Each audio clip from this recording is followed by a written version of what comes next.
Well, so you've got a couple layers, right? You've got IoT, you've got OT, industrial IoT.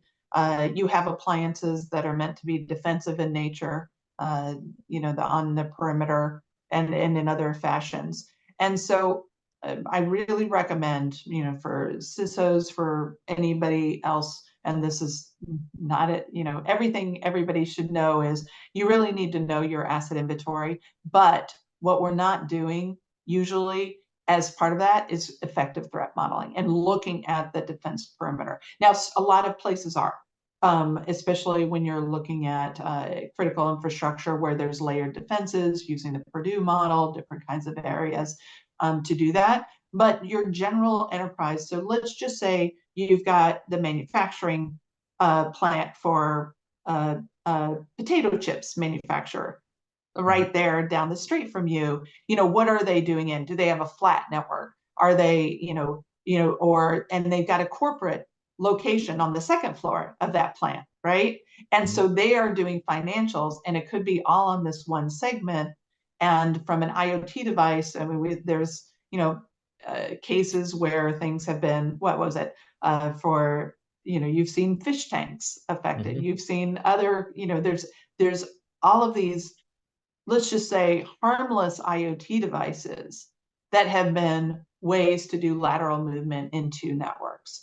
And so that's one of the reasons why I felt it really important to include the firmware and hardware in the book, is because we are seeing more digital products every day, every single day. Right. If you are buying let's just say a smart oven, and let's say it's from a major manufacturer, but what about your knockoff TV, right?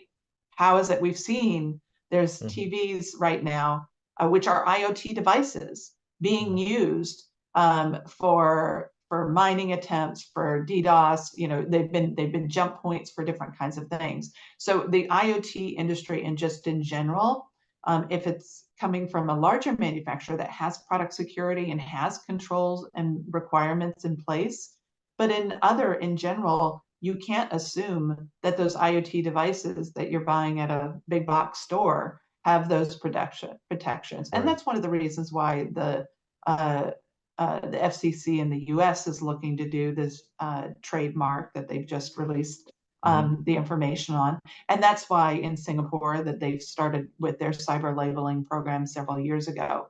But it's going to take a long time. So there's going to be the cyber risk for those. There's going to be a differentiator. And I think that that's coming about where, people who are doing and bringing products into their business or home have to be able to judge. And that's why I included a lot of that in the book is, you need to ask your manufacturers. You need to consider that if you're buying, phones for every single one of your, person in your company, are you aware? Do you have the SBOMs for the 50 applications that come pre-installed? Do you know where they're manufacturing it? Why are we treating phones at the same level of concern that we may treat, the laptop you work off? So, yeah, so there's a long way to go in that sense. Yes, and you mentioned a lot of positive initiatives, like I think Cyber Trust Mark or other things are making some positive steps forward. But I assume that sadly, a lot of devices that one buys, maybe from not major manufacturers, but they might still have a default password to break into them. So I think there are a lot of guidelines in the UK, US, and other places to move away from that as a minimum requirement. But I think a consumer or an enterprise probably could buy in bulk devices with a password.